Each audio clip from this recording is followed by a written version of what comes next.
Yes. Okay, which rune have you pulled? Let's see. See. M. Manage. Manage. Manage. All right. Manage. Humanity, mankind, awareness, the self, knowledge, collective conscious of humanity. So we're talking about humanity. All right. Now Mommy's gonna place these cards. I shuffled them right before turning it on. So let's see what we've got here. Now let's just pull 3. Do a quick reading. I did a big month reading the other day. All right, pull another rune.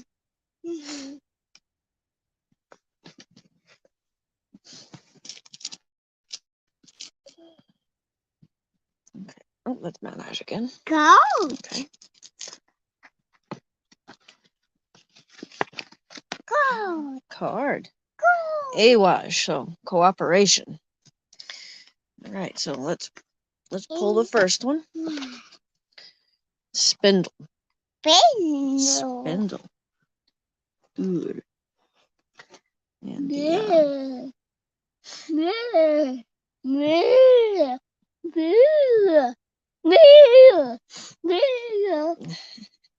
oh, look, you pulled some more. Which one did you pull next? So,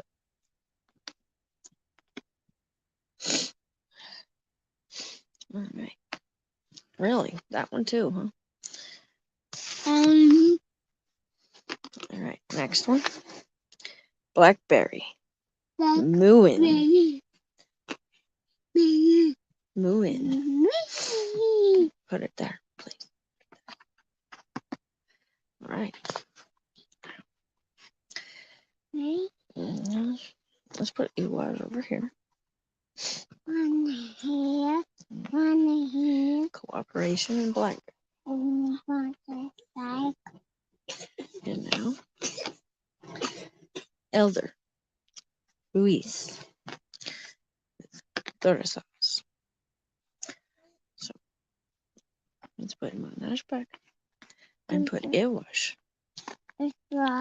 Humanity and cooperation. English.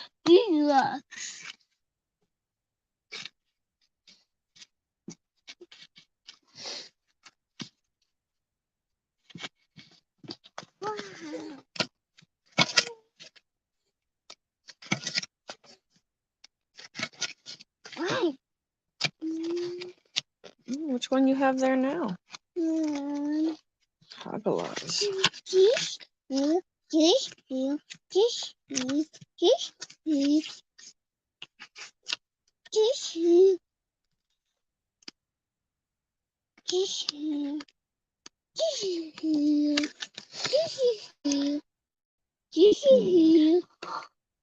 Earth God. Fertility, gestation, and eternal growth. All right.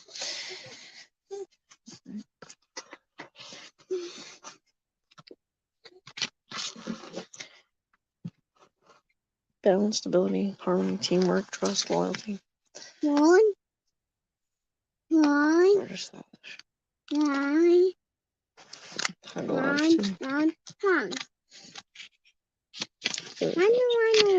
Will, resistance, luck for protection, Thor, defense, breaking down of boundaries, and force. Hagalaj. Disruption. Wild power, change, disruptive weather, storms, wrath of nature, uncontrolled forces.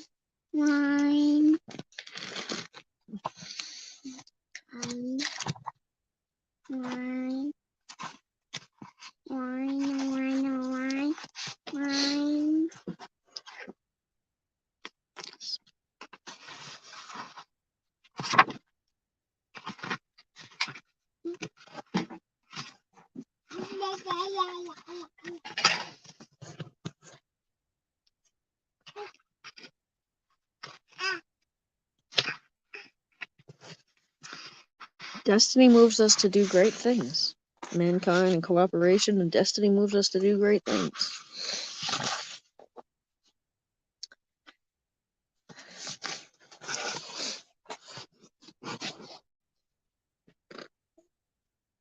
Ing. Gather in what is dearest to you.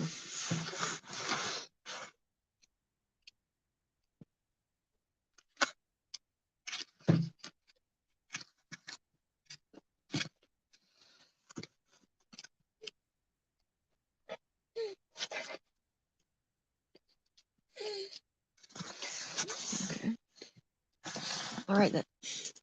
We already have 5, honey. We only need 5. Count 1, 2, 3, 4, 5.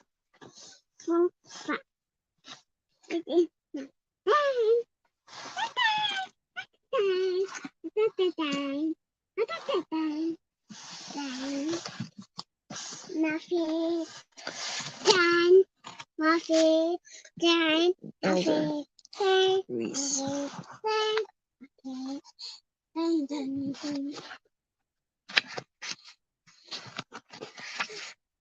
From sacrifice comes restoration.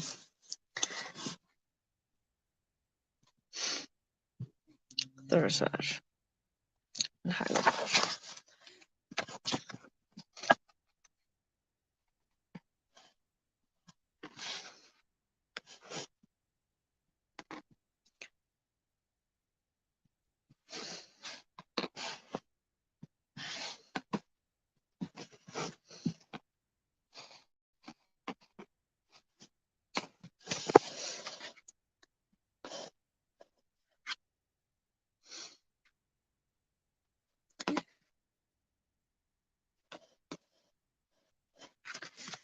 Sacrifice comes restoration.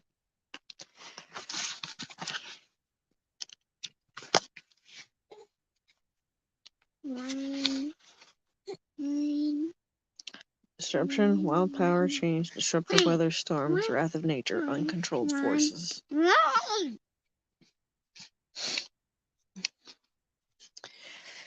Yeah, I'm getting quite the picture here.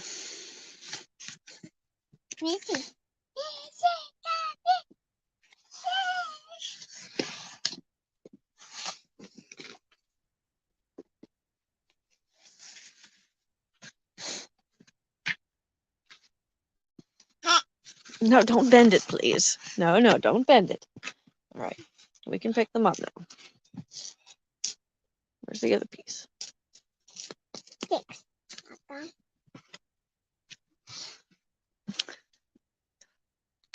Okay, please don't bend it.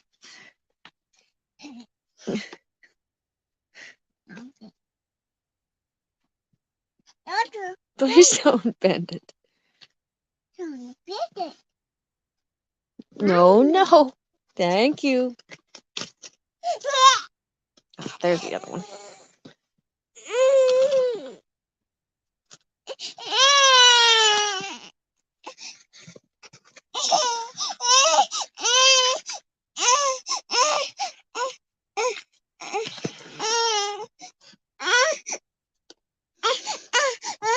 Meant breaking down of boundaries and force. And then from sacrifice comes restoration.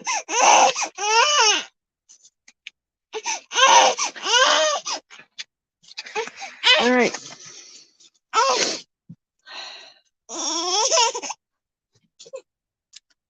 Humanity will get through this. This is a dark time indeed. We will get through this. Or somebody will.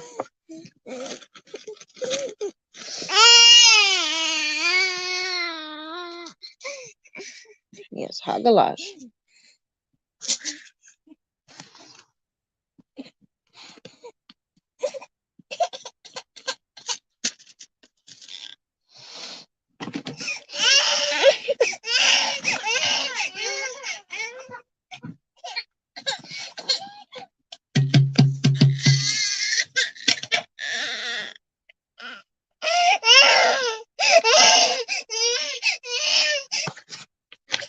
Oh, sleepyhead.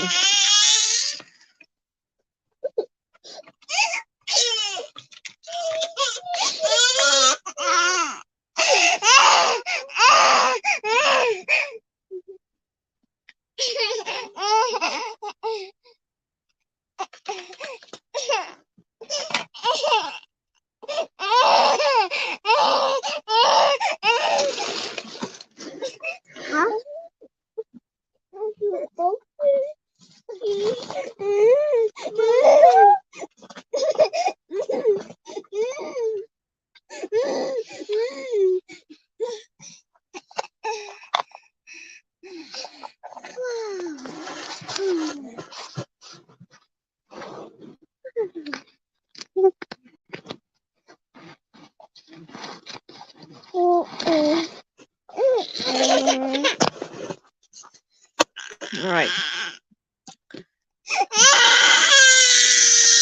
The three of hearts.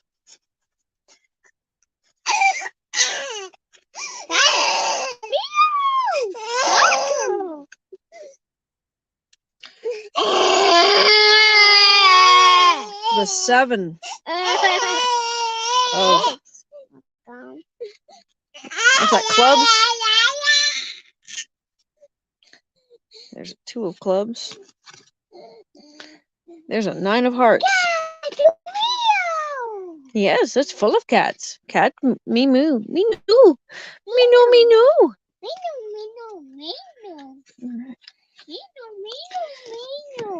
Getting a whole lot of clubs here. Clubs and hearts. There's a queen of hearts. And here is the 10 of diamonds. And the 6 of diamonds. There's the king of spades. It's a big old stack. All spades. It's gonna be shuffled better. I'm not feeling it.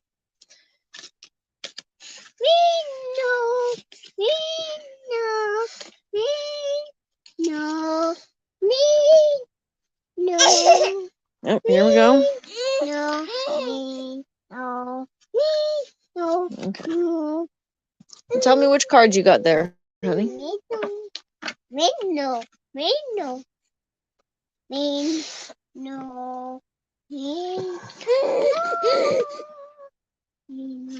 Calm down.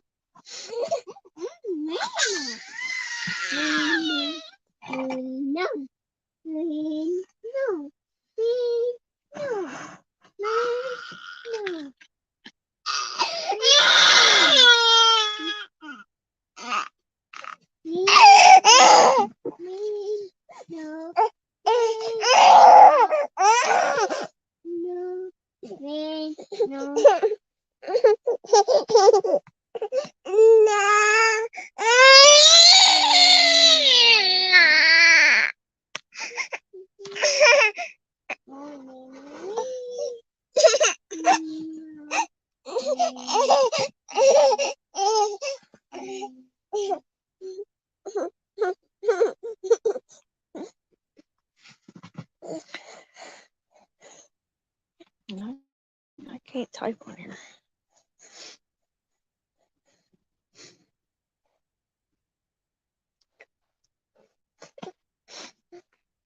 All right, tell me what you got there with those cards. Let me see the hand you got. How many cards did we pull? How many? Count them.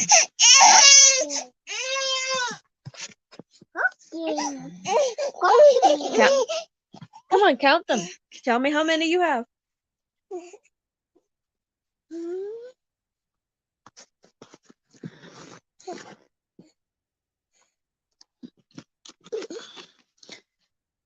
I got 3 right here. American Burmese. Bombay. That was the first one that came out.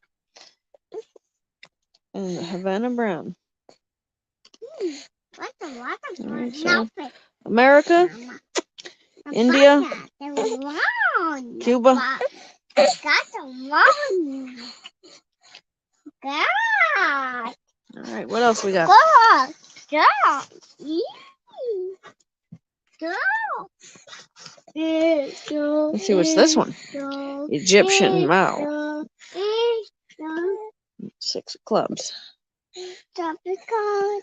Stop it, the God. Stop it, the God. Stop it, the God. Selkirk Rex. Stop it, the 7 of God. clubs. Stop it, the God. Stop it, the God.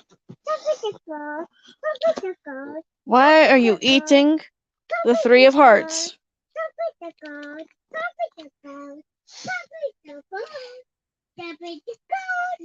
Stop it, the God. Stop it, the God.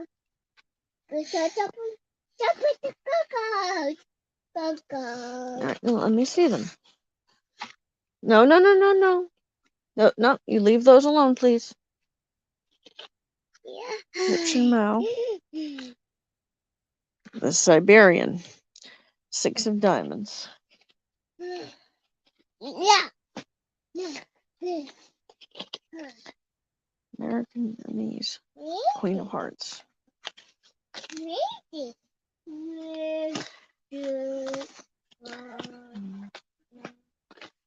Cuba.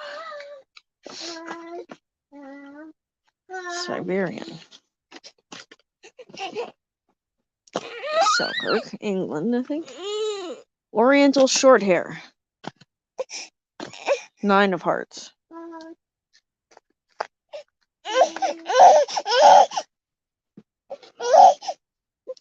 And finally, the Bengal. 10 of diamonds. Okay.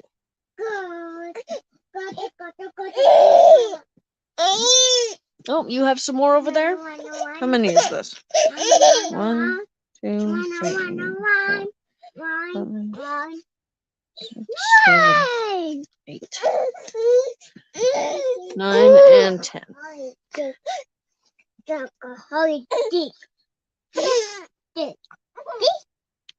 I don't remember pulling these. No, these don't belong out.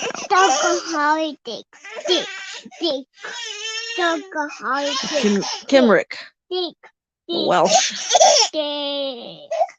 Egyptian Male. French. White Persian. Singapore. No, these weren't. These don't belong out.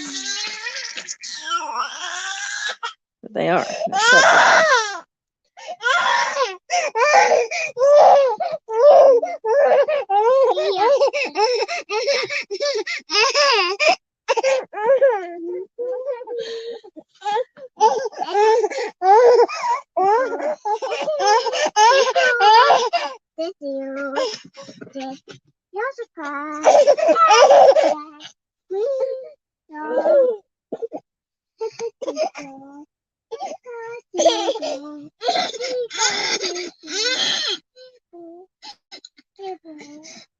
All right, where's the box?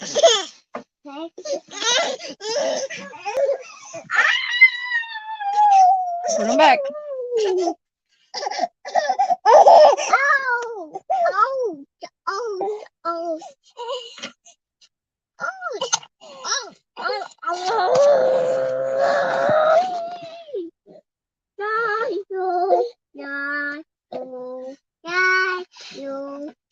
India, China, Syria, England, America, and Cuba.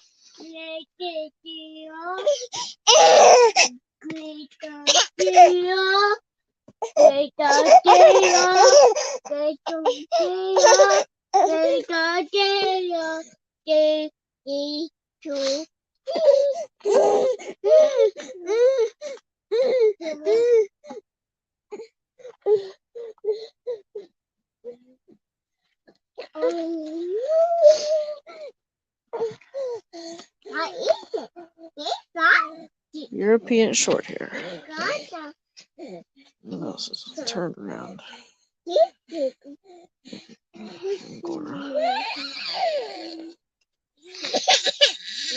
No, these aren't yours to play with.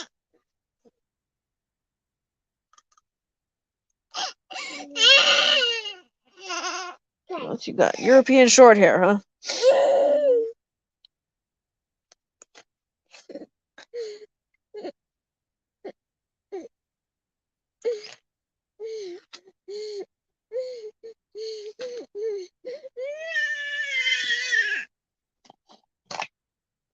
What's that?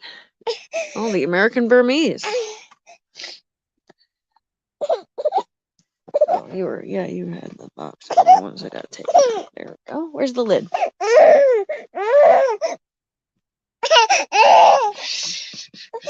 Oh, where's the lid?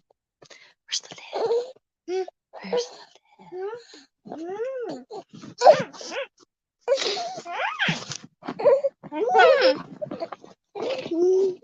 No. Alright, so let's read some book.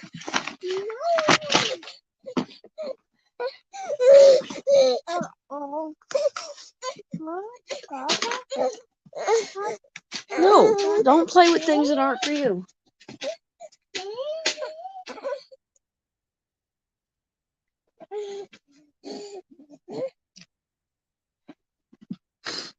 Which card is that? Ah. Alright. Really?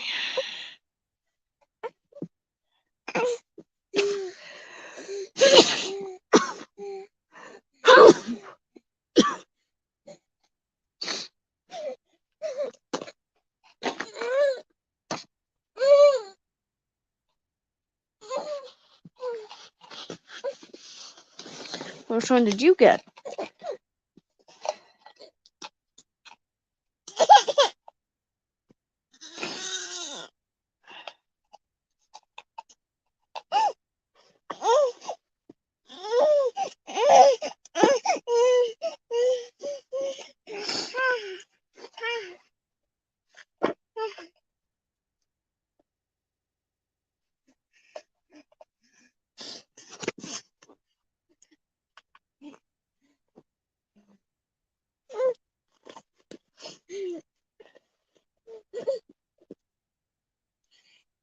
Which one's that?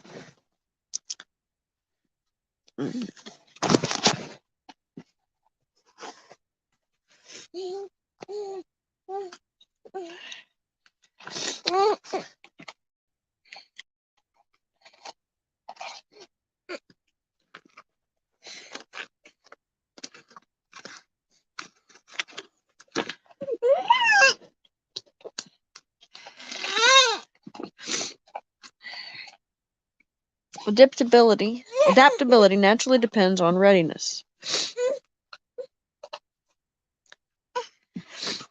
Let's start. This is the translator's introduction. I mean, 7th chapter.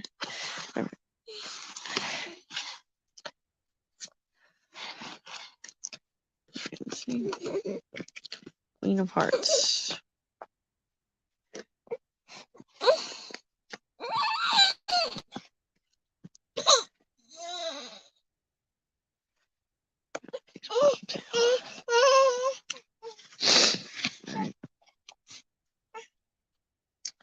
The principles of emptiness and fullness also display the fundamental mechanism of the classic yin-yang principles on which they are based, that of reversion from one to the other at the extremes. Master Sun says, "Do not stop an army on its way home. A surrounded army must be given a way out. Do not press a desperate enemy." The I Ching says, "The sovereign uses 3 chasers, letting the game ahead escape. And if you are too adamant, action is unlucky, even if you are right." The 8th chapter of The Art of War is devoted to adaptation, already seen to be one of the cornerstones of the warrior's art.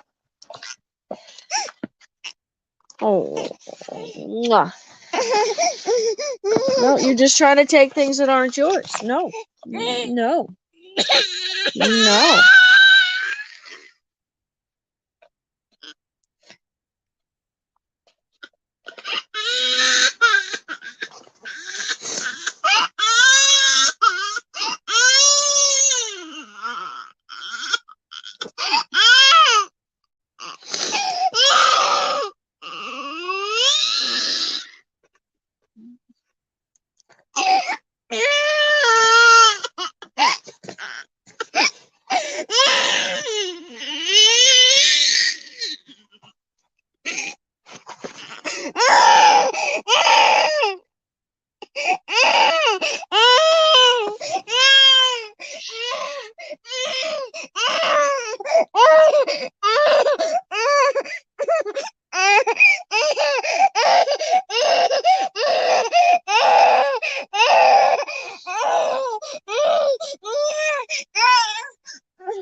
The 8th chapter of The Art of War is devoted to adaptation, already seen to be one of the cornerstones of a warrior's art.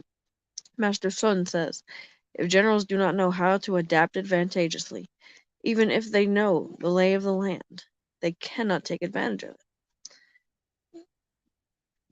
They need to know how to adapt. The I Ching says, persist too intensely at what is currently beyond your depth.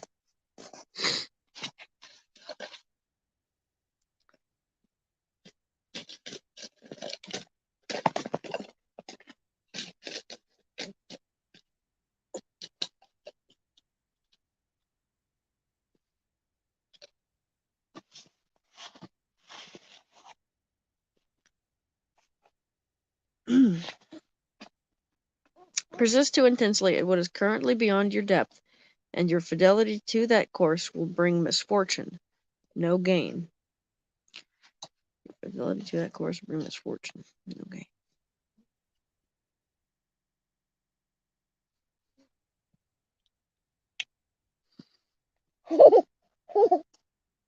That's an antique toy ninja.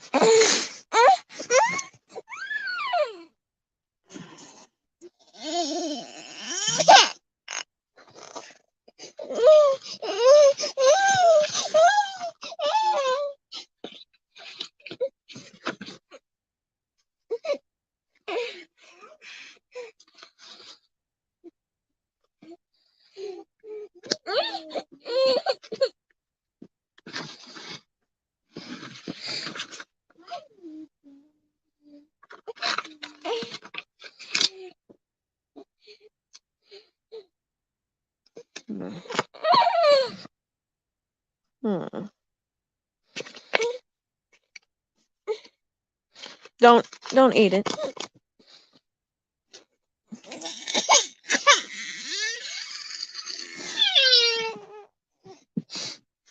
Where's those cards?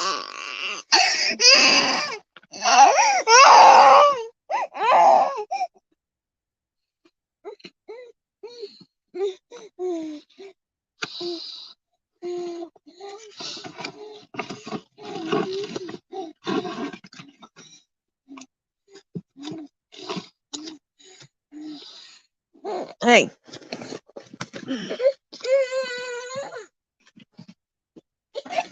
No, really, why are you losing them all over the place?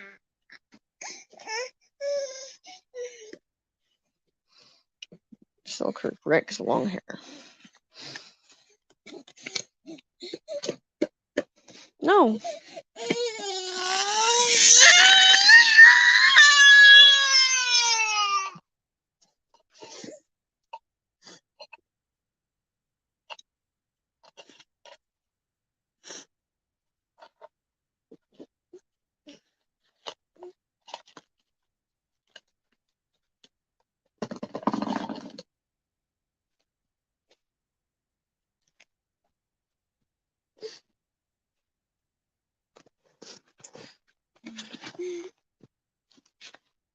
Persist too intensely what is currently beyond your depth, and your fidelity to that course will bring misfortune, no gain. Adaptability naturally depends on readiness. Another persistent theme of the art of war. Don't bend them. Pick them up. You can play with them, but don't sit on them. Hello. Hello. You can play with them, but don't sit on them. Get off. What are you doing? 10 of diamonds. Bengal. Oh, here we go. Queen of clubs.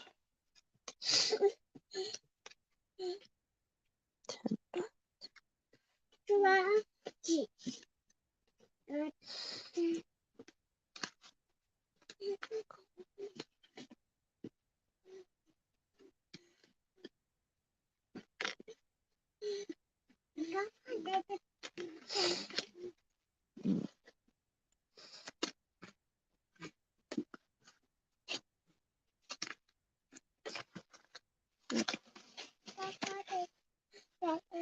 Mama.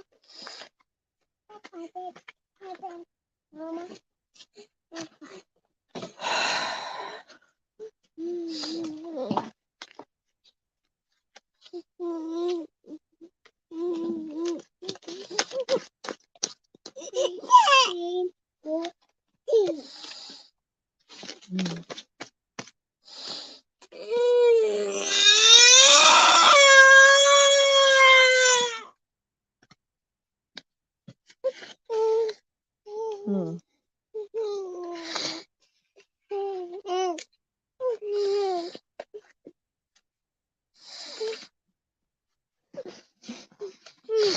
It doesn't have a lock.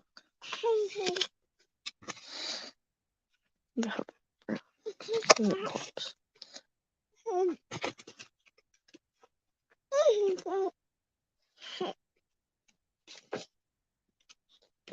Hey, are you finished with the cards? Where's the cards? Are you finished with them? You pick them up when you're finished with them.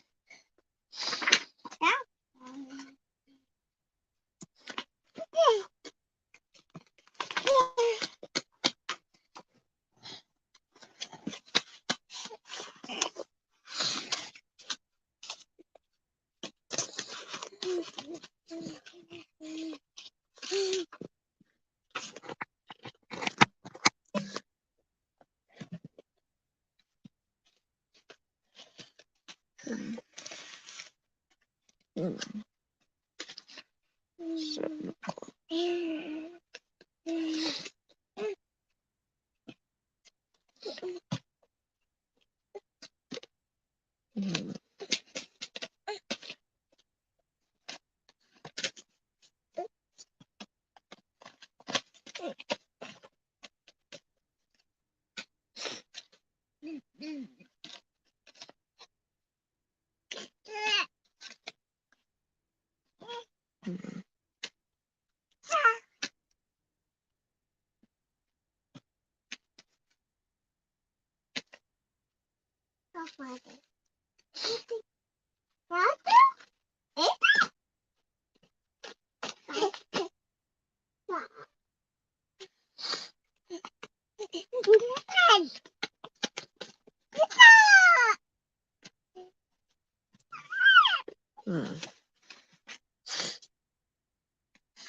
Pick up this mess.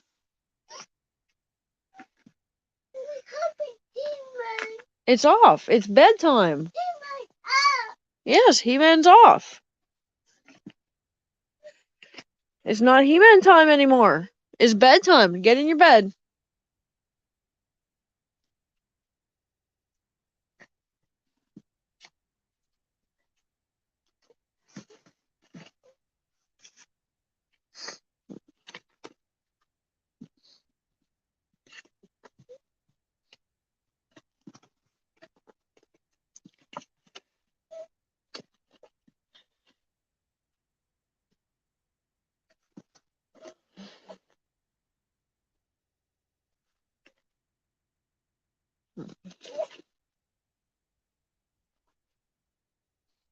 Oh, you got them hiccups.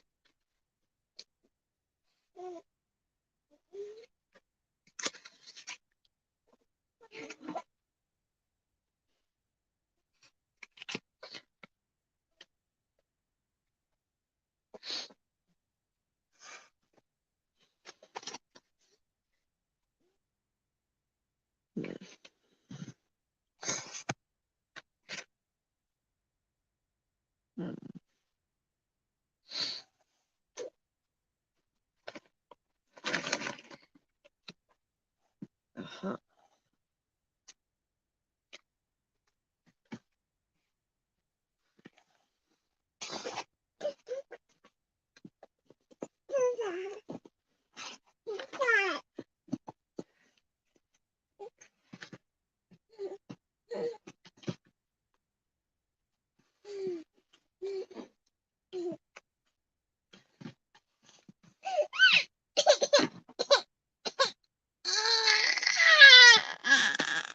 Oh, you're just mad because I won't let you have the thing.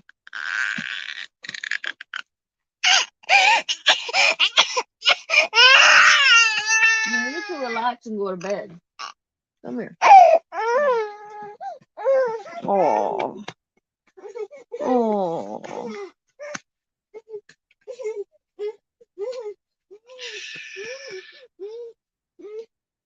No, no, no. No.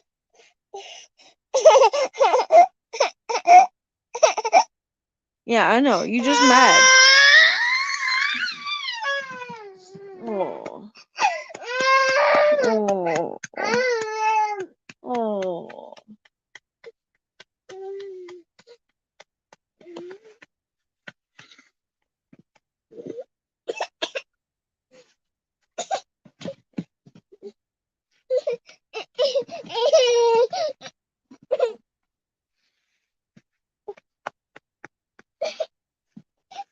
A whole bunch of my cards fell down there.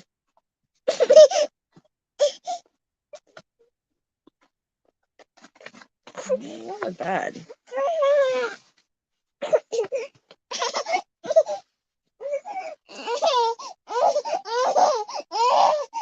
No, you can't have them.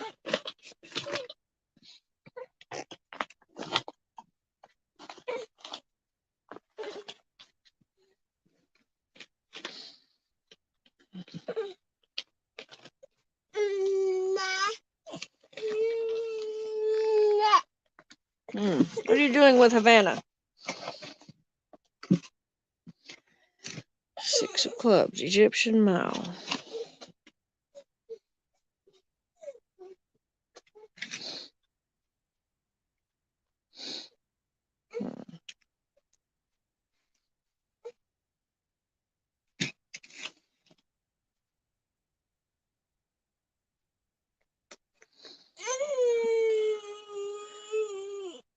Three of cups.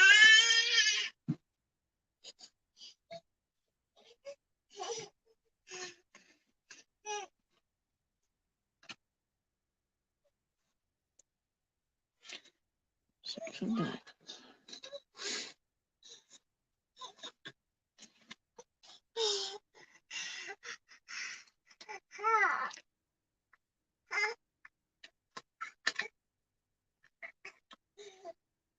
Can I have that card back?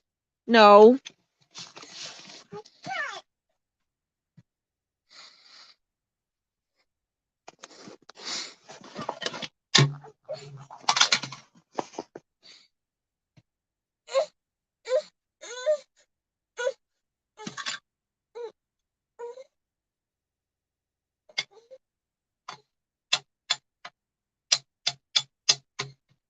Good job.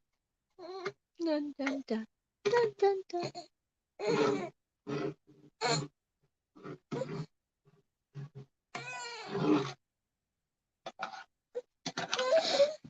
Hmm.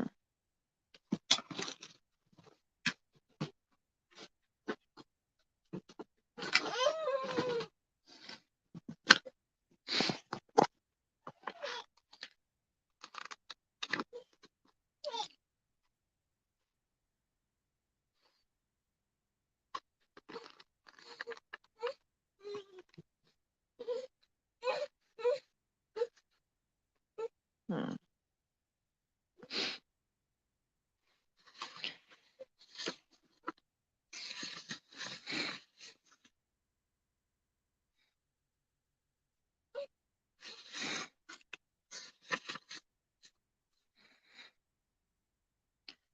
Queen of Pentacles. Hmm.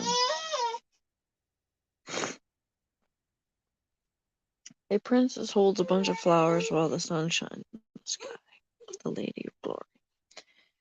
Severe but generous woman, gifts from Margaret Chandler, marriage, convenience, hostility, suspicion, fear, lack. Okay. That doesn't quite seem to fit. Let's try. Queen of Swords, Lady of Revenge. The woman brandishes a long dagger threateningly. A lone or widow with a difficult character, separation, melancholy, sterility, feeling, revenge, malice, bigotism, falsity, hypocrisy, ill intent, and woman, tremendous revenge.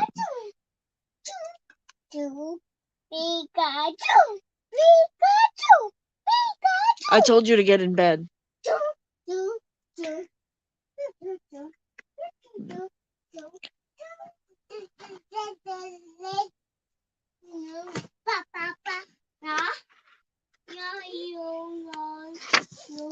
Queen of Chalices. A princess with Isis crown on her forehead offers a cup of libation with her left hand, while in her right she holds an amulet of life. To your friend, wife, or faithful fiancé, foresight, sensitivity, wisdom, woman of equivocal character, vice, dishonor.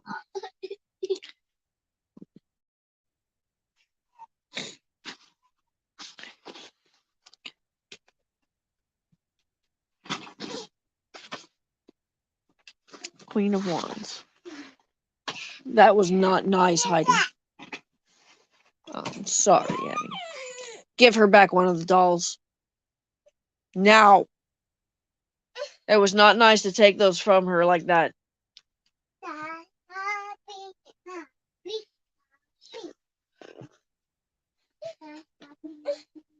Annie, play with different toys. That was not nice, Heidi. You tell her you're sorry.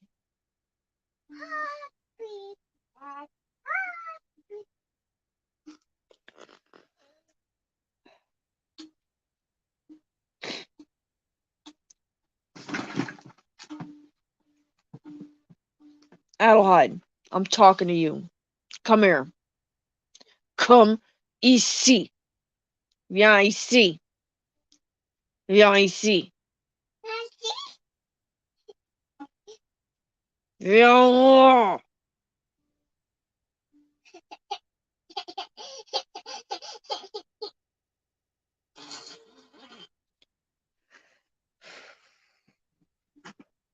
Little girl, I'm talking to you.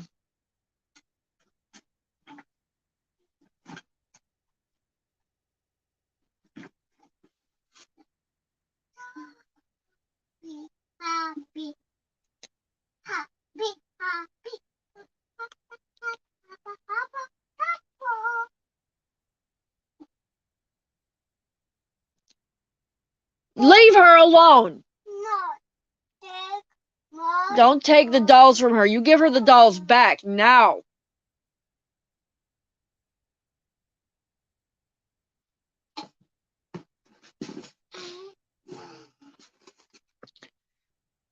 Queen of Wands. A noble woman decorated with the royal symbols raises her hand in greeting. Intense friendship. A mature woman, one's mother, faithfulness, honesty, cordiality. Oppositions, jealousy, loss of friendship, unhappy marriage. Alright, so 6. Interesting. So 6 of Wands. Anubis' scepters. God of the dead, hidden behind.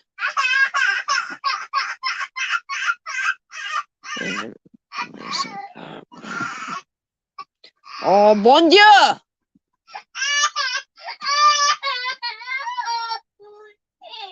Are you taking the dolls? You get back in your bed and you stop jumping on the bed. That's why you're not supposed to jump in the bed. Oh. Well, come here then. Stop crying and come here. EC. EC.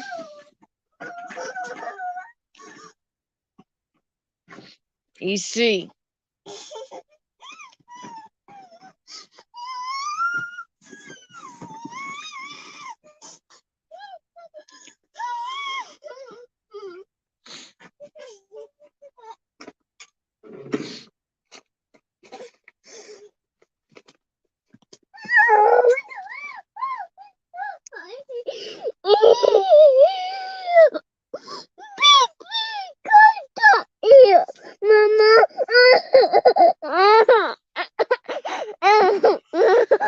Don't blame sister for that.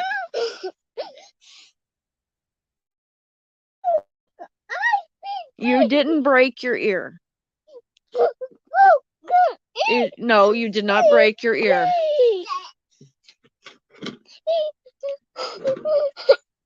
No, you did not break your ear.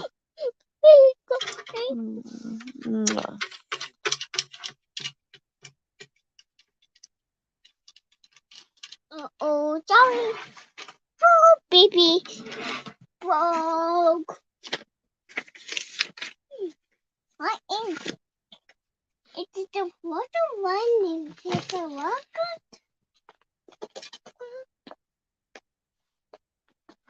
Oh, I'm tired of you playing with my things and then losing them. Go and play with your own things. And get back in bed. Get back in bed. It's not gonna hurt. Just stay in bed. Yeah, well, it'll be alright. Just get back in bed. Bed!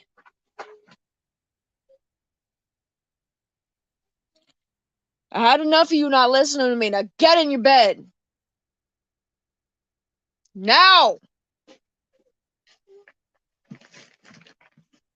Immediate.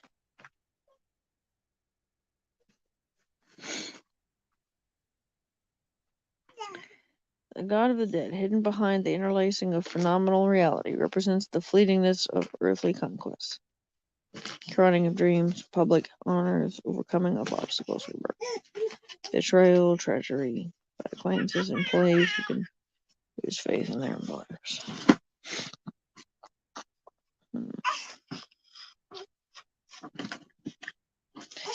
6 of chalices. The white crown, an ornament of Osiris and the fable. Crown of ostrich feathers represents intellectual and spiritual purity.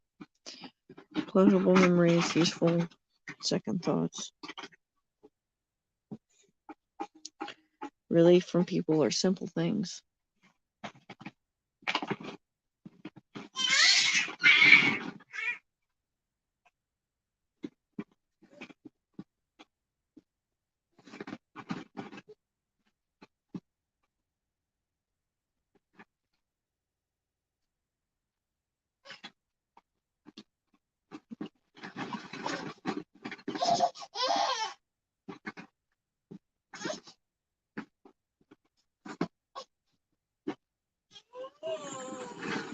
You're stuck in the Legos. Well, no, don't go climbing over there.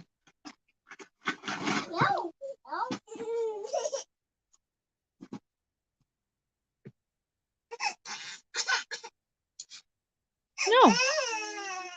No, she doesn't want you climbing in her bed.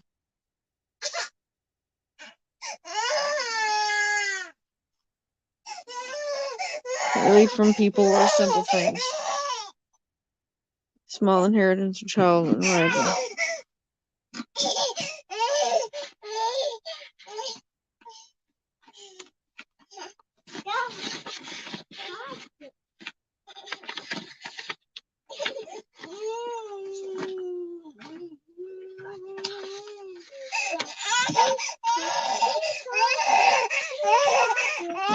There. Oh. Six of Swords, the ship of the dead. Oh.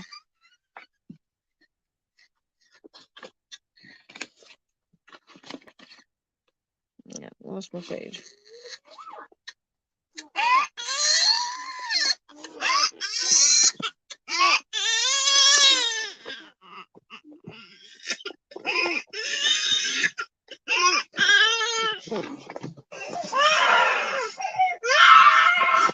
Oh.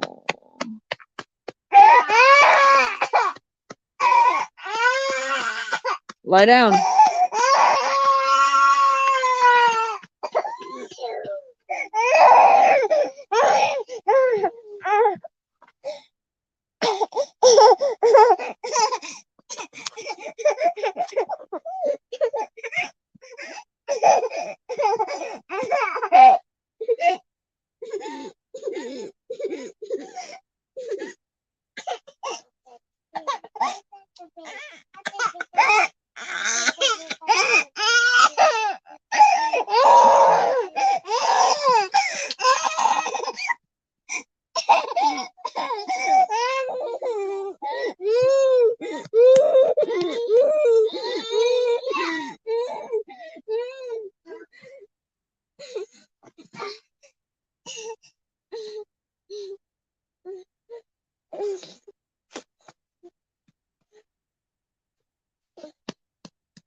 I hear the thunder. Hail, Thor.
The general must see alone, and alone know, meaning that he must see what others do not see, and know what others do not know.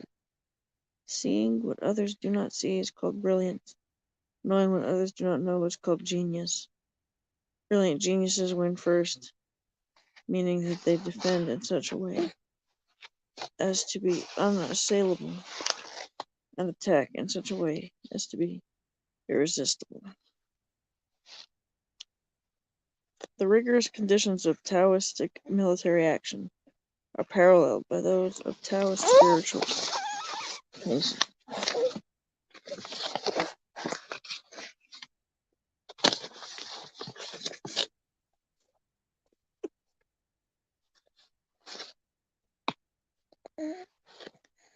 Paralleled by those of Taoist spiritual practice. Metaphors of peace and war are widely used in manuals of Taoist meditation and exercise.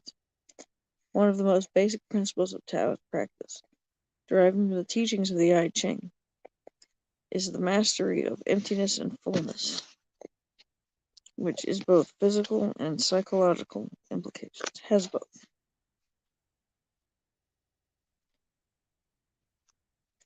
Given an entire chapter in the art of war, the mastery of emptiness and fullness is fundamental to the physical accomplishment of Taoist fighting arts like absolute boxing, and to the organizational or socio-political aspect of the arts of both civil and military government. Explaining the understanding of emptiness and fullness as the way to certain victory, masters of line and say. This is a matter of emptiness and fullness. When there are rifts between superiors and subordinates, when generals and officers are disaffected with each other, and dissatisfaction is built up in the minds of the troops, this is called emptiness. When the civilian leadership is intelligent and the military leadership is good,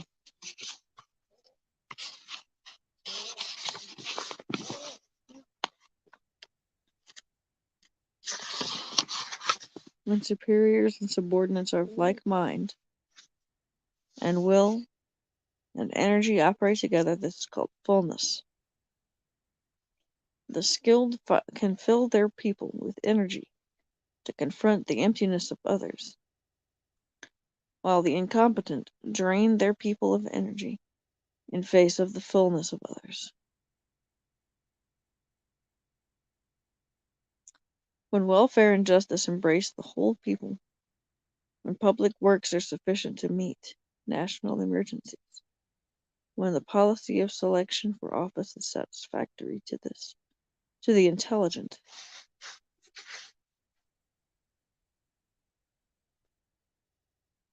when planning is sufficient to know strengths and weaknesses, that is the basis of certain victory. Lie down!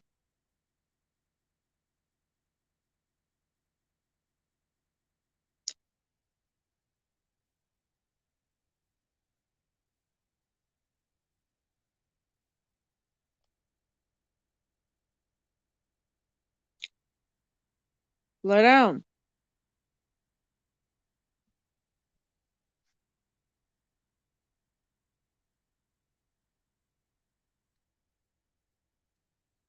The political basis of military strength, or the social basis of the strength of any organization.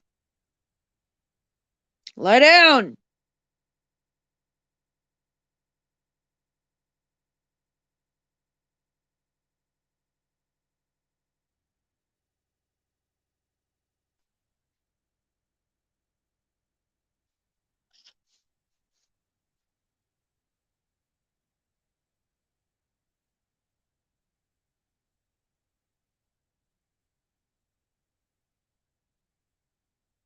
Lie down!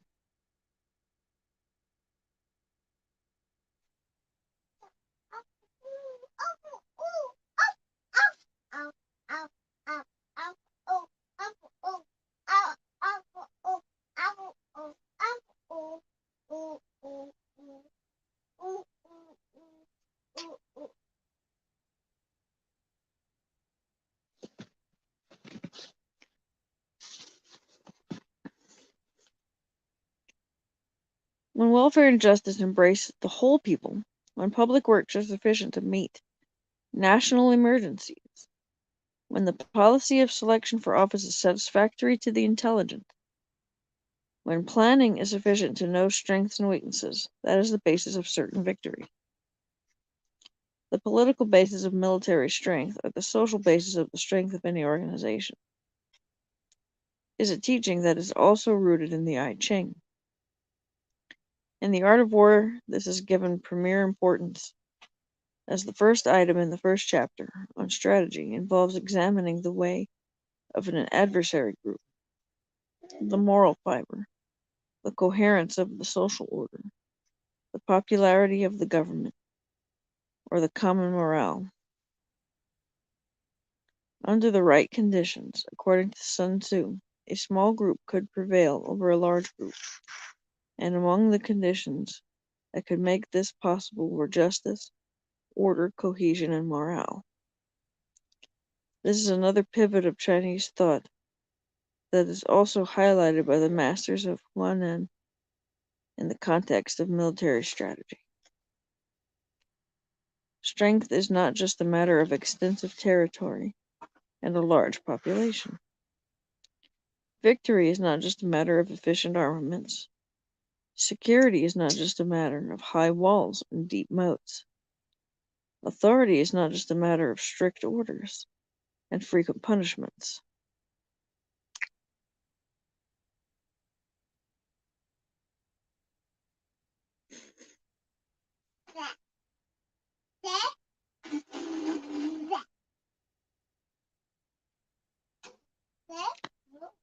Those who establish a viable organization will survive even if they are small, while those who establish a moribund organization will perish, even if they are large.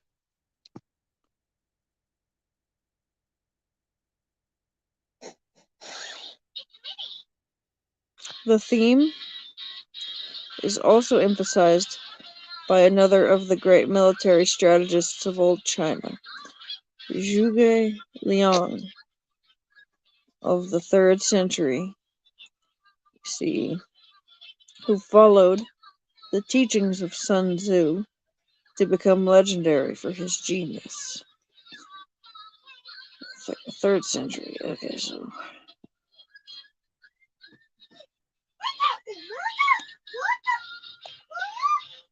I told you to lay down!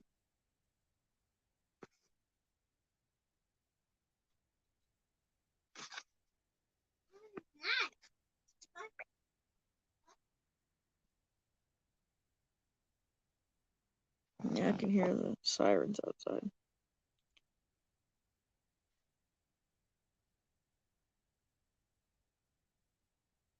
The Tao of military operations lies in harmonizing people. When people are in harmony, they will fight naturally, without being exhorted to do so. If the officers and soldiers are suspicious of each other, warriors will not join up. If loyal advice is not heard,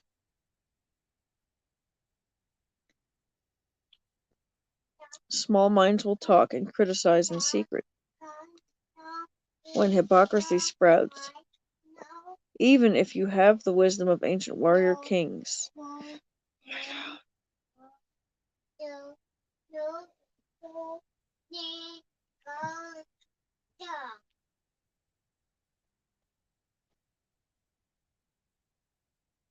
if you have the wisdom of ancient warrior kings, you cannot defeat a peasant, let alone a crowd of them,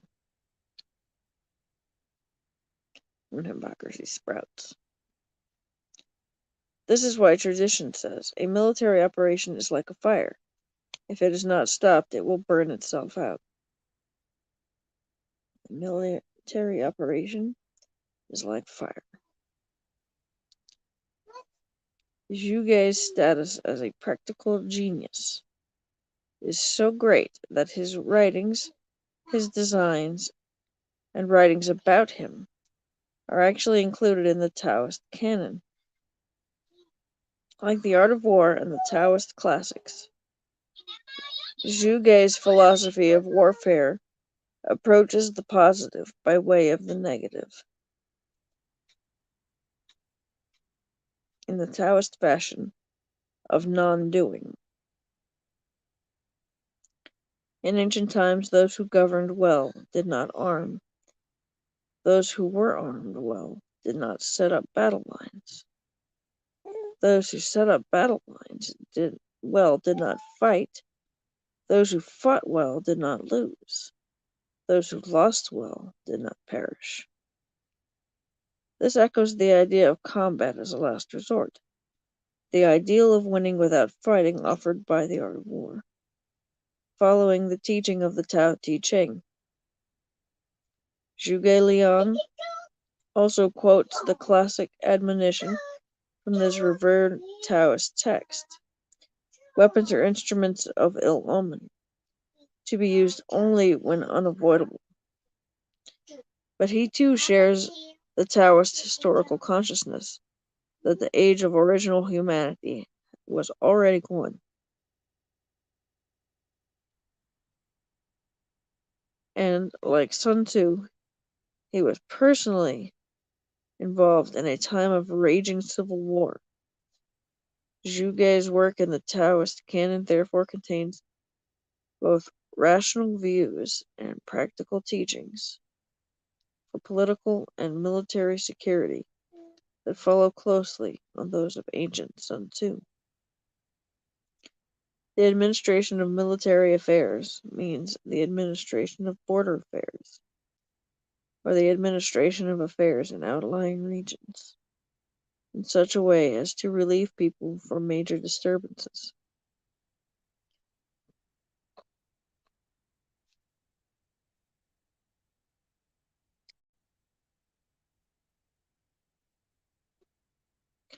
This administration is done by authority and military prowess, executing the violent and rebellious in order to preserve the country and keep the homeland secure.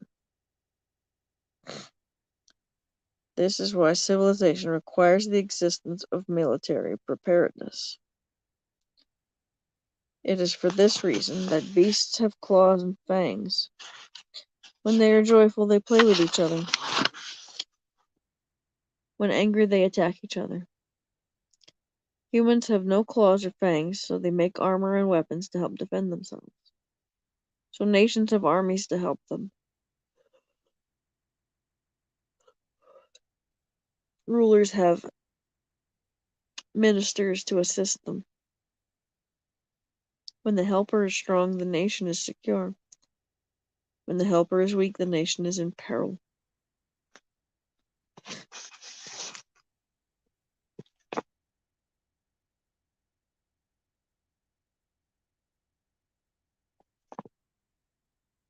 Here Zhuge follows Sun Tzu directly, as he does in his emphasis on leadership and its popular basis.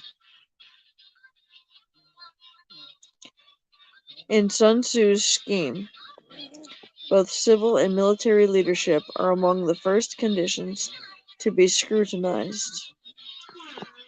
In Sun Tzu's scheme, both civil and military leadership are among the first conditions to be scrutinized. Zhuge follows Sun Tzu. Zhuge follows Sun Tzu and the masters of Huainan,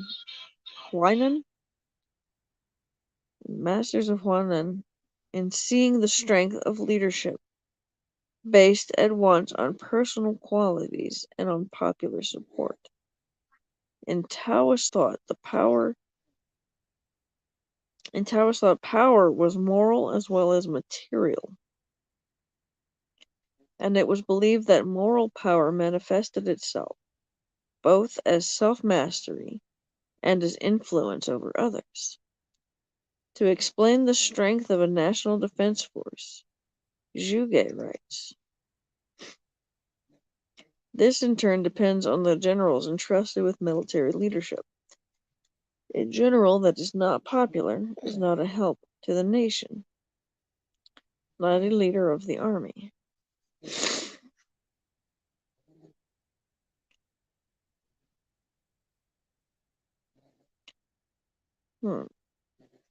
A general who is not popular is one who, according to another way of reading the characters, denies the people.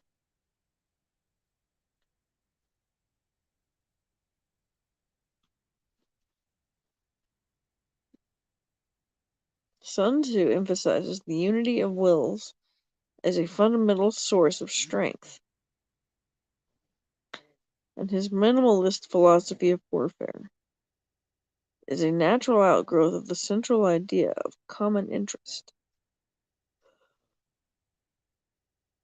On the basis of this principle, Zhuge Liang again quotes the Tao Te Ching to express the ideal of the sage warrior concerned for the body of society as a whole. Weapons are instruments of ill omen, to be used only when it is unavoidable.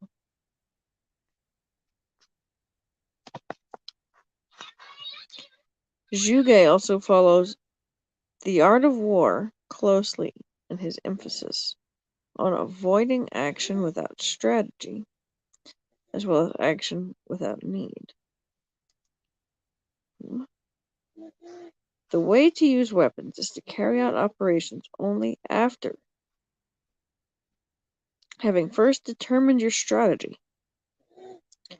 Carefully examine the patterns of the climate and terrain, and look into the hearts of the people. Train in the use of military equipment.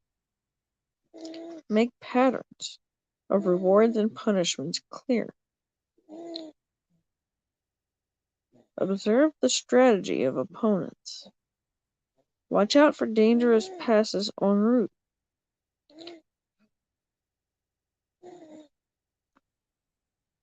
Good night. Observe the strategy of opponents. Watch out for dangerous passes en route. Distinguish places of safety and danger.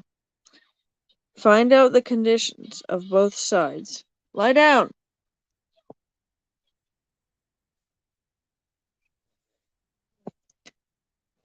Find out the conditions of both sides. Be aware of when to advance and when to withdraw.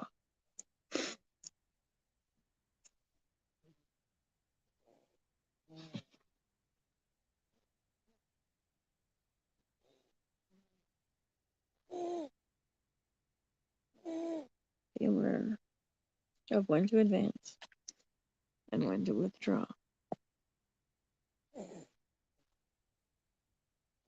Adapt to the timing of circumstances. Set up defensive measures while strengthening. It says strengthening. Strengthening. Strengthening.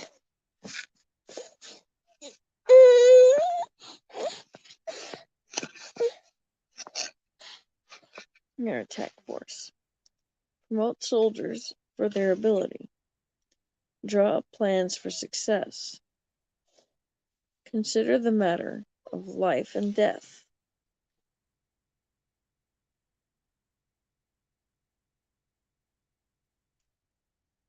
Only when you have done all this can you send forth armies entrusted to generals that will reach out with the power to capture opponents.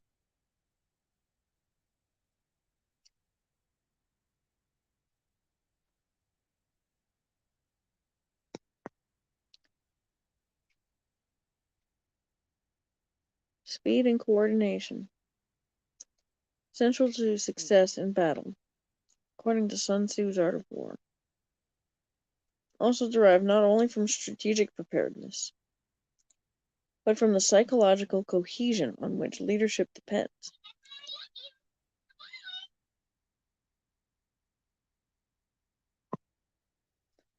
The general is a commander, a useful tool for a nation. First determining strategy, then carrying it out. His command is as though borne afloat on a torrent. His conquest is like a hawk striking its prey, like a drawn bow when still, like a machine starting up in action. He breaks through wherever he turns, and even powerful enemies perish. If the general has no foresight, and the soldiers lack impetus, mere strategy without unification of wills cannot suffice to strike fear into an enemy even if you have 1,000,000 troops. Mentioning Sun Tzu's classic as the ultimate manual for successful strategy, Zhuge concludes his essay on military organization by summing up the main points of the art of war as he incorporated them into his own practice. Lie down!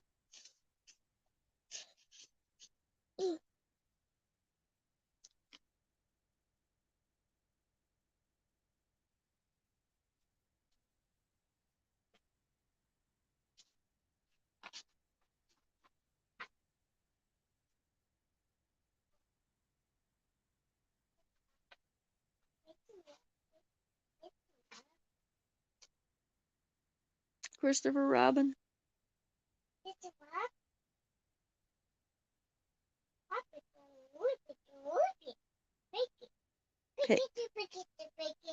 Piglet to Piglet to Piglet. Winnie the Pooh.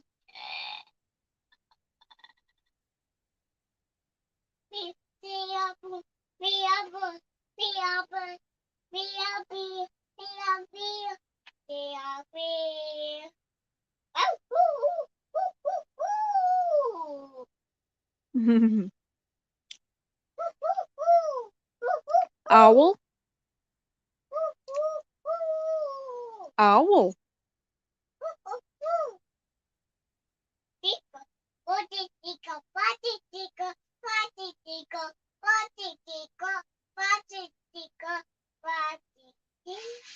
Bouncing Tigger.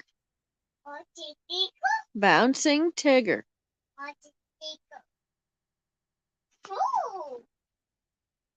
Oh no! The biggest fish. Yeah! Biggest mama.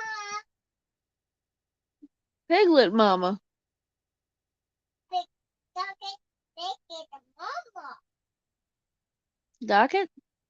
What? Oh, Winnie the Pooh is stuck at Rabbit's house.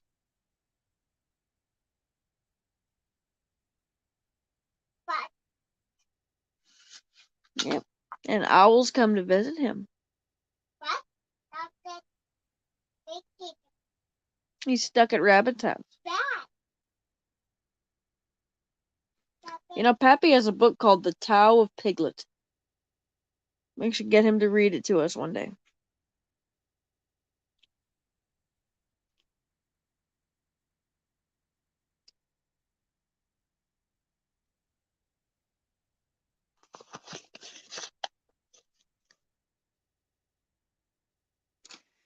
Mentioning Sun Tzu's classic as the ultimate manual for successful strategy, Zhuge concludes his essay on military organization by summing up the main points of the art of war, as he incorporated them into his own practice, centering on those aspects of the training and mood of warriors that derive from Taoist tradition. Aspects of training and mood of warriors that derive from Taoist tradition. Have no hard feelings toward anyone who has not shown you enmity. Do not fight with anyone who does not oppose you.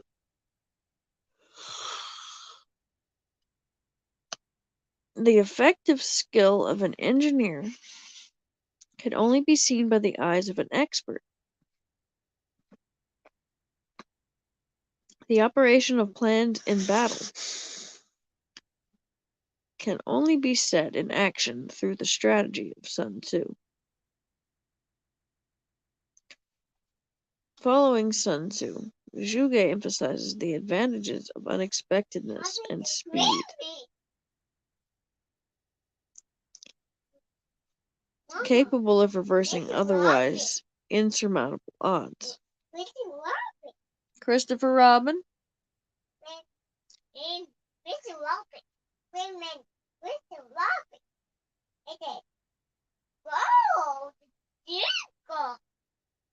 Oh, Tigger.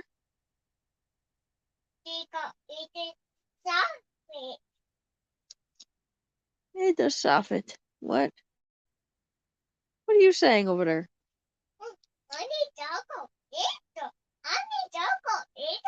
Alright, lay down. It's bedtime. It's a stop. Oh no. Planning should be secret. Attack should be swift. It's what? When an army takes its objective like a hawk striking its prey, the battles like a river broken through a dam. Its opponents will scatter before the army tires. This is the use of the momentum of an army. As mentioned before, among the main points of emphasis in Sun Tzu's Art of War is objectivity, and his classic teaches how to assess situations in a dispassionate manner. Zhuge also follows Sun in this, stressing the advantage of carefully calculated action. Those who are skilled in combat do not become angered. Those who are skilled at winning do not become afraid. Thus the wise win before they fight, while the ignorant fight to win.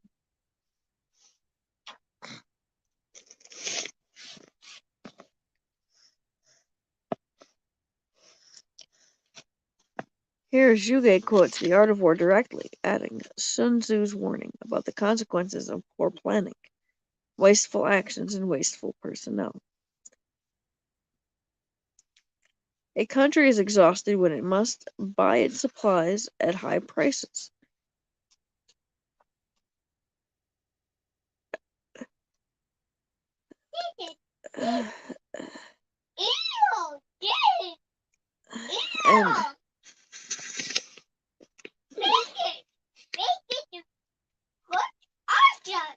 And is impoverished when it ships supplies long distances.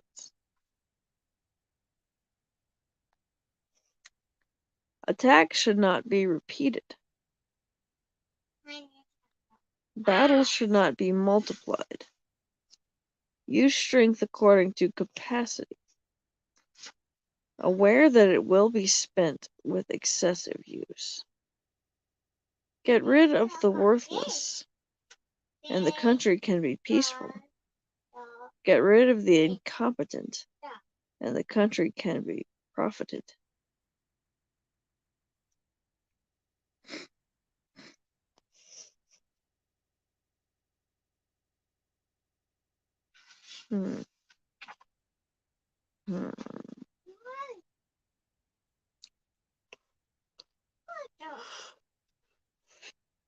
Finally, Zhuge goes on in the tradition of the Tao Te Ching, the Art of War, and the Masters of Huanan, to give victory to the unfathomable.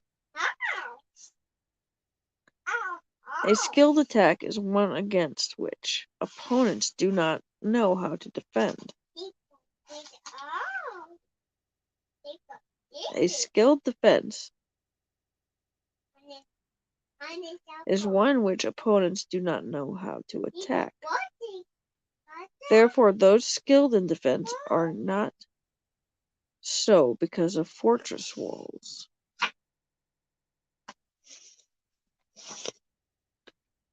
This is why high walls and deep moats do not guarantee security, while strong armor and effective weapons do not guarantee strength. If opponents want to hold firm, attack where they are unprepared. If opponents want to establish a battlefront, appear where they do not expect you.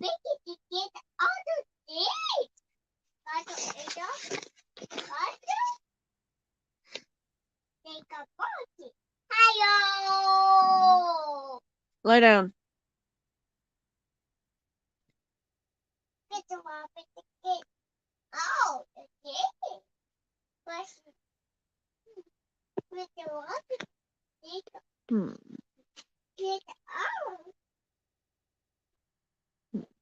On walls and deep moats does not guarantee security.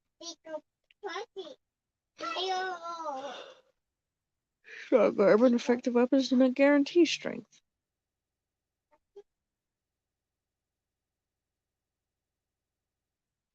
This idea of knowing while being unknown, repeated again and again as a key to success, is one of the strongest links between Taoist meditation and the art of war.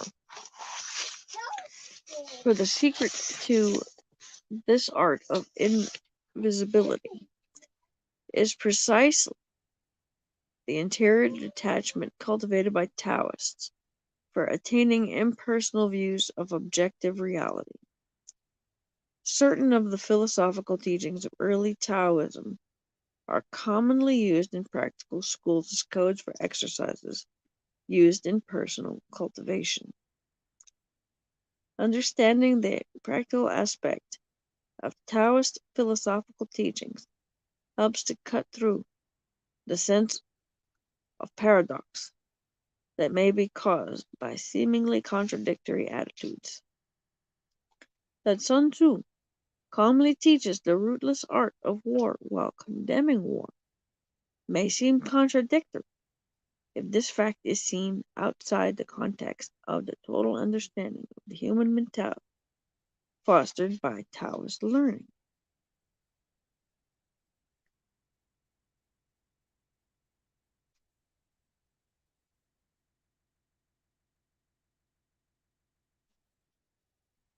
The simultaneous appreciation of very different points of view is a powerful Taoist technique whose understanding can resolve contradiction and paradox.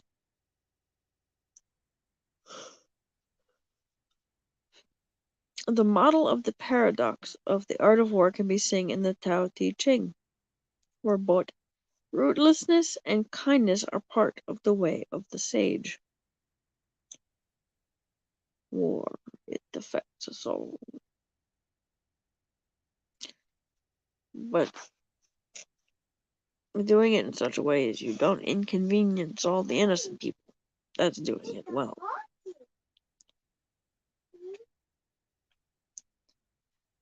Because really, the world is just a bunch of like mafias,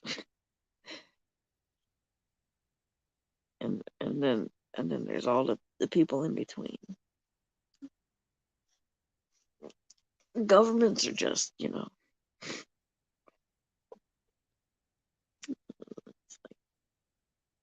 they're the head, and then the armies are the limbs, and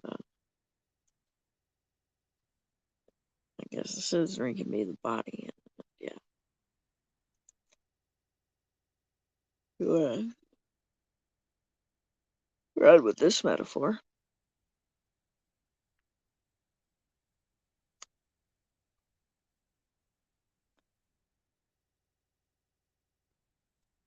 Total understanding of the human mentality fostered by Taoist learning. The simultaneous appreciation of very different points of view. Lie down!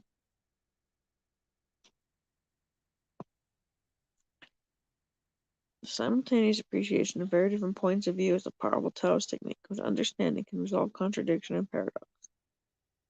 The model of the paradox of the art of war can be seen in the Tao Te Ching. Both ruthlessness and the kindness are part of the way of the sage. Heaven and earth are not humanistic. They regard myriad beings as straw dogs. Sages are not humanistic. They regard people as straw dogs, wrote the philosopher of the Tao Te Ching. A horrified Western sinologist working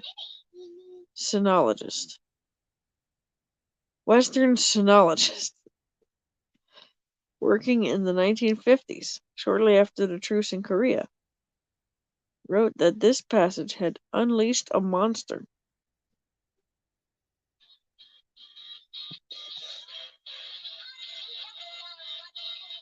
Stop it. I bet.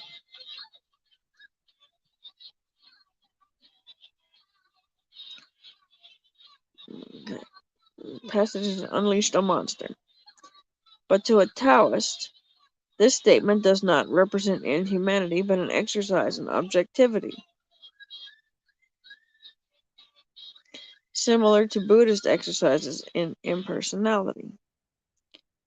In modern terms, this sort of statement is no different from that of a psychologist or sociologist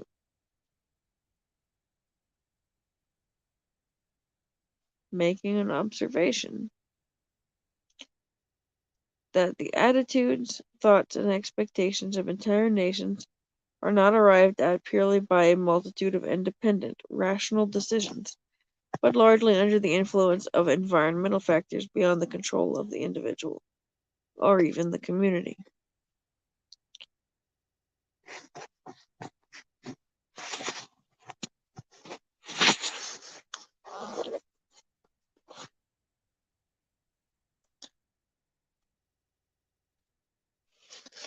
As Sun Tzu's classic attests, the place of such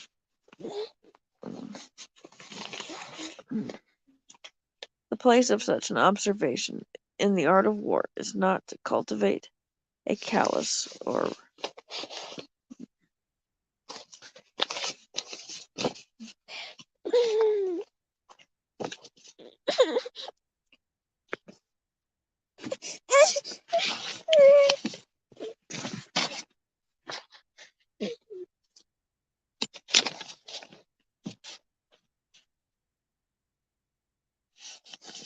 bloodthirsty attitude.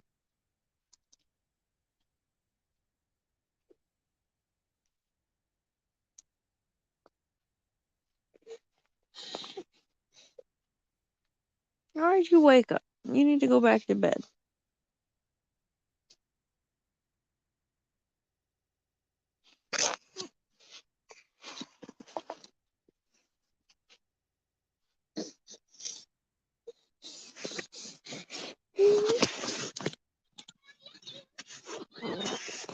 Stop playing with that Minnie Mouse.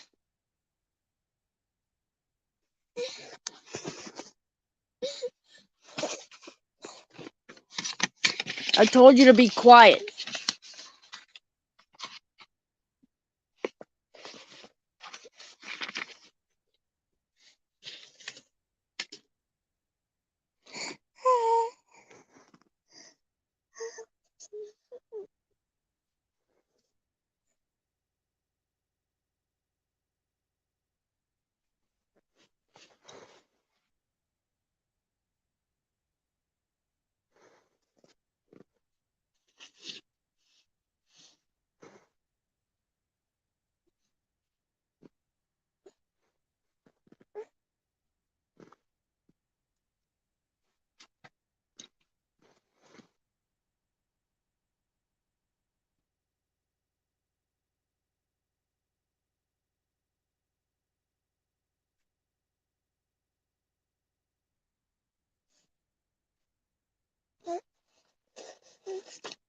Quit biting your sleep.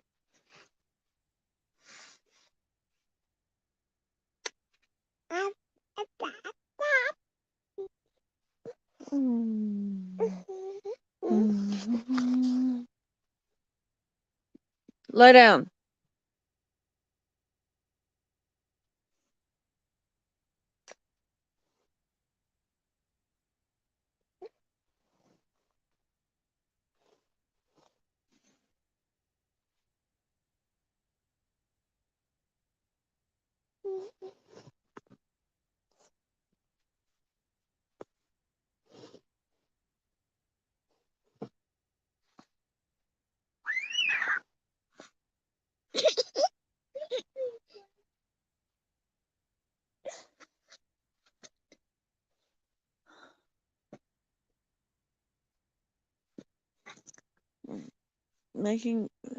The statement is making the observation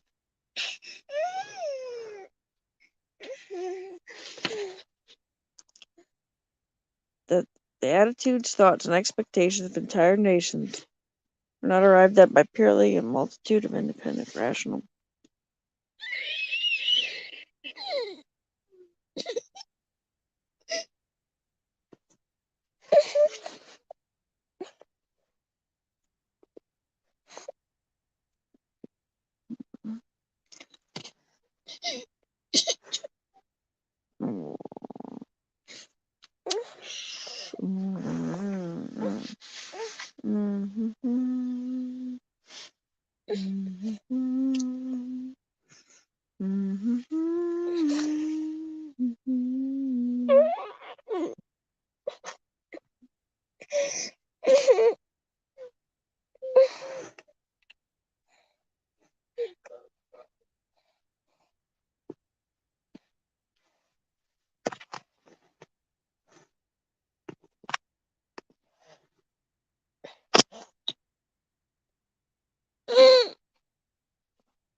Pooping.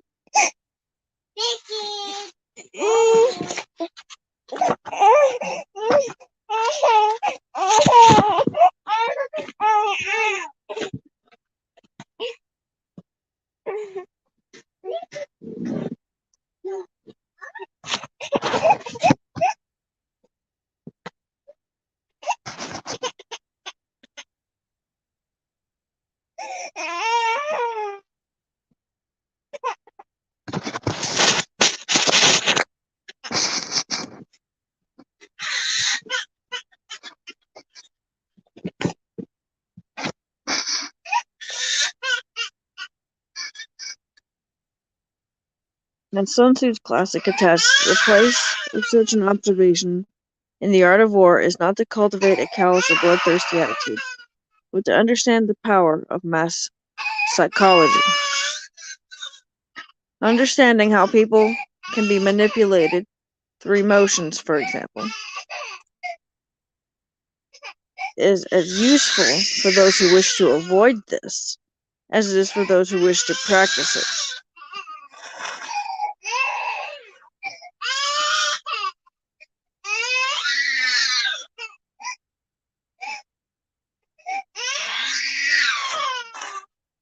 Shh.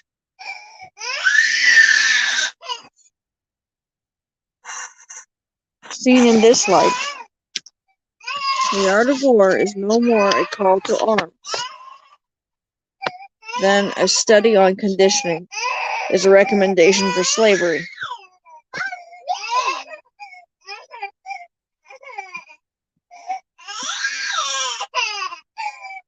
Cry baby.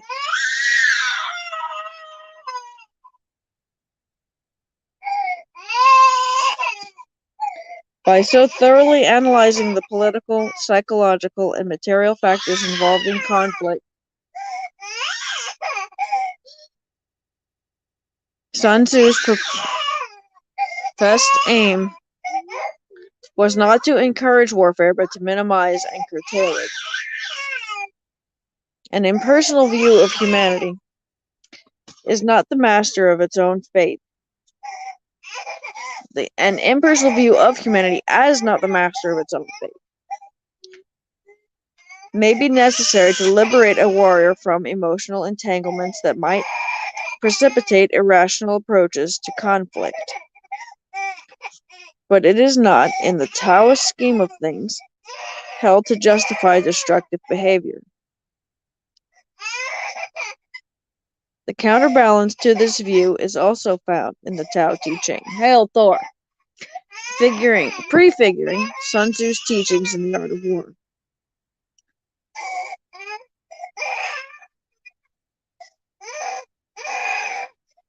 Lie down! Lie down! Both of you, lie down!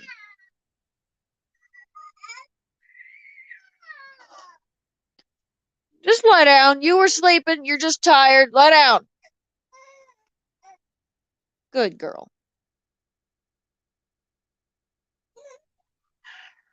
Lie down.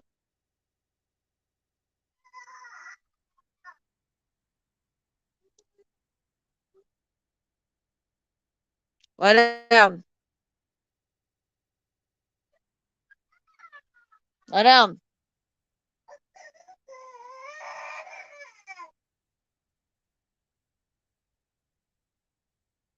It's not going to get better until you both lay down.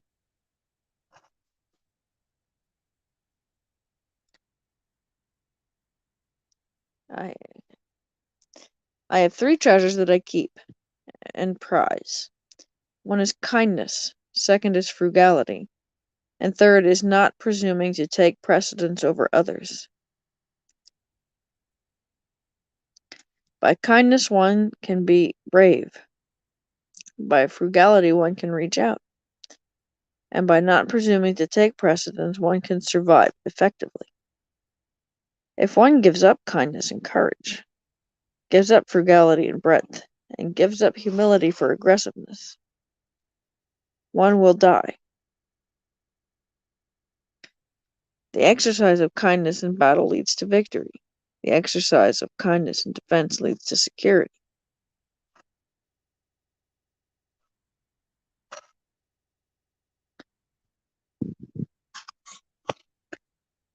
In his classic, Master Sun likens military action to a fire which burns itself out if not stopped. And if his strategy of success without conflict was not always attainable, his strategy of hyper-efficiency could at least minimize senseless violence and destruction.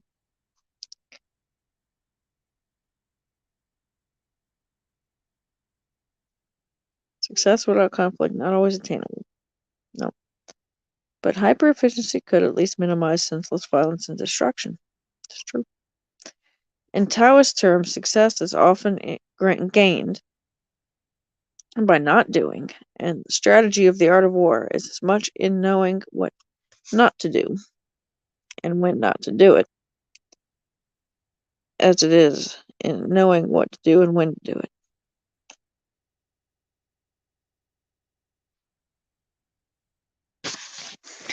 The art of not doing, which includes the unobtrusiveness, unknowability, and ungraspability at the core of esoteric Asian martial arts, belongs to the branch of Taoism known as the science of essence.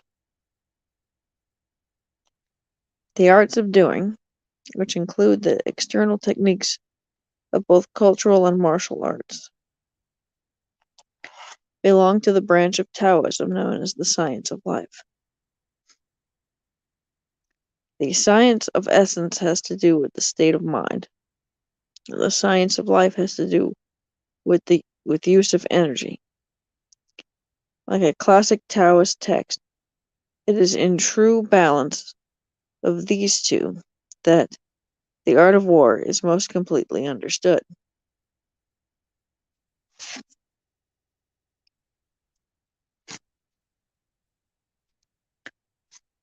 There's something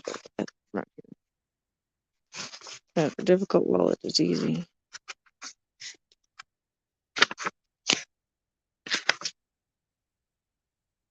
Deep knowledge is to be aware of disturbance before disturbance.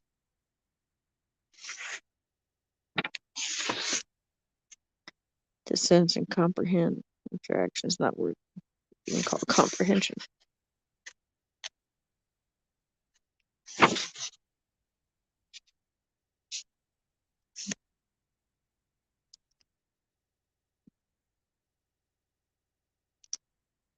In martial arts, it is important that strategy be unfathomable, that form be concealed, and that movements be unexpected, so that preparedness against them be impossible.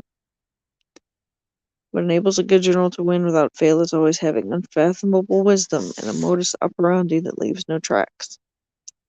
Only the formless cannot be affected.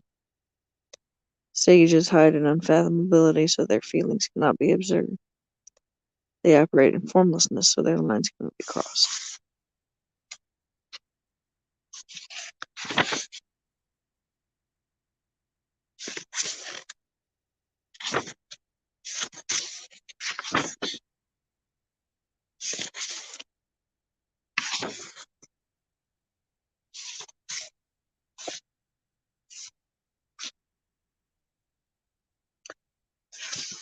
In more modern times, the definitive Taoist statement on this subject is immortalized in Journey to the West.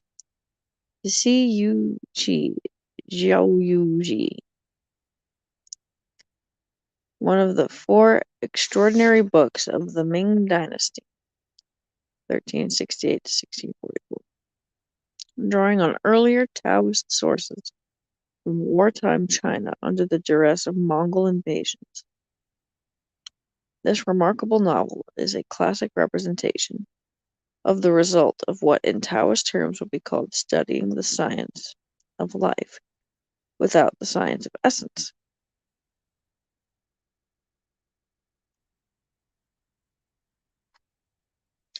Material development without corresponding psychological development. Or in Sun Tzu's terms, having force without intelligence.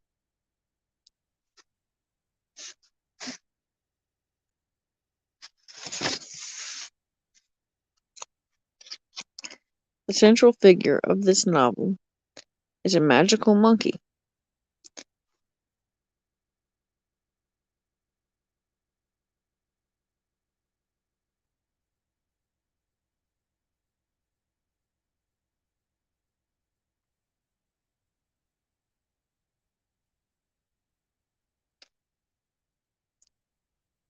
who founds a monkey civilization and becomes its leader by establishing a territory for the monkeys. Subsequently, the Monkey King overcomes a devil confusing the world and steals the devil's sword.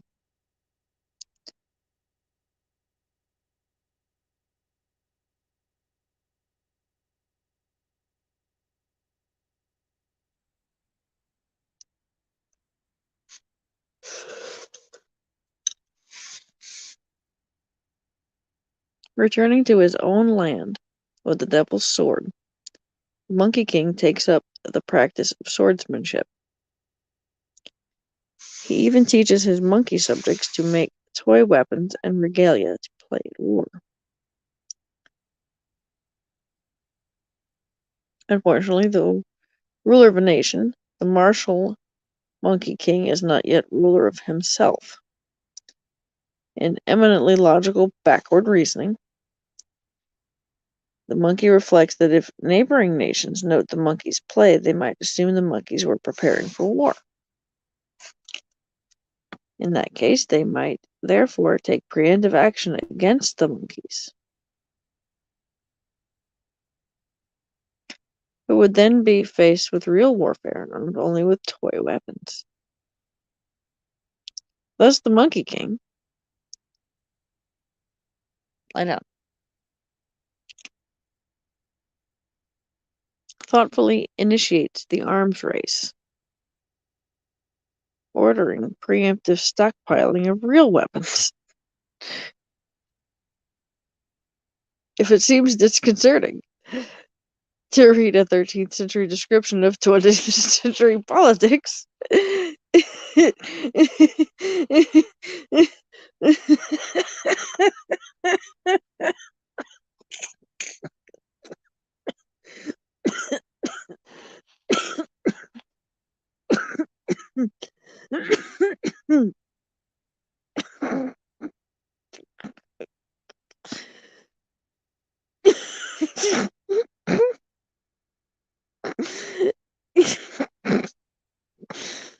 It may be no less so to read a book as old as the Bible describing tactics in use today, not only by guerrilla warriors, but by influential politicians and corporate executives.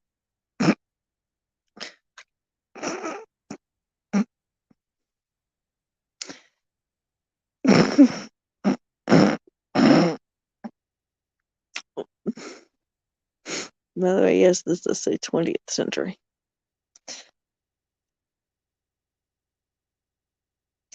Following the disillusionist posture of the Tao Te Ching and the Art of War, the story of the Monkey King also prefigures a major movement in modern scientific thought following the climax of the Western divorce of religion and science centuries ago.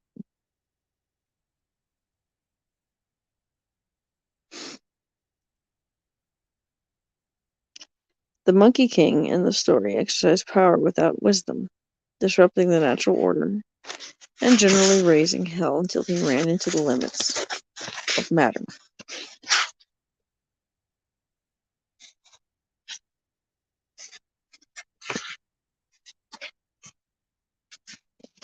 A little bit of context.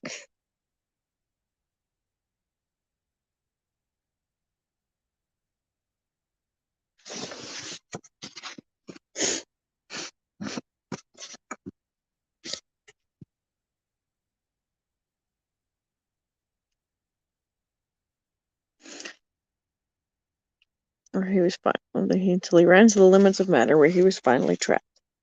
There he lost the excitement of impulsive enthusiasm, and he was eventually released to seek the science of essence, under the strict condition that his knowledge and power were to be controlled by compassion,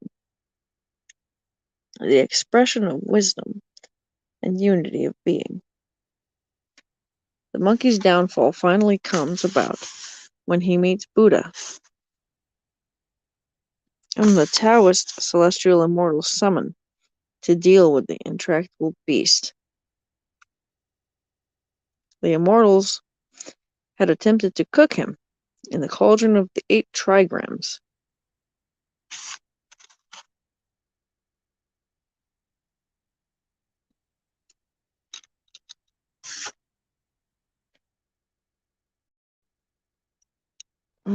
Occultists who know what trigrams are will find that interesting, I'm sure. That is to put him through the training of spiritual alchemy based on the Taoist I Ching. But he had jumped out, still unrefined.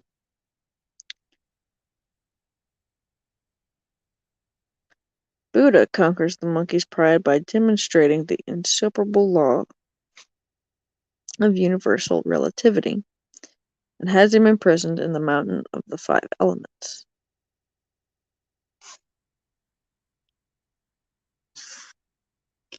The world of matter and energy, where he suffers the results of his arrogant antics.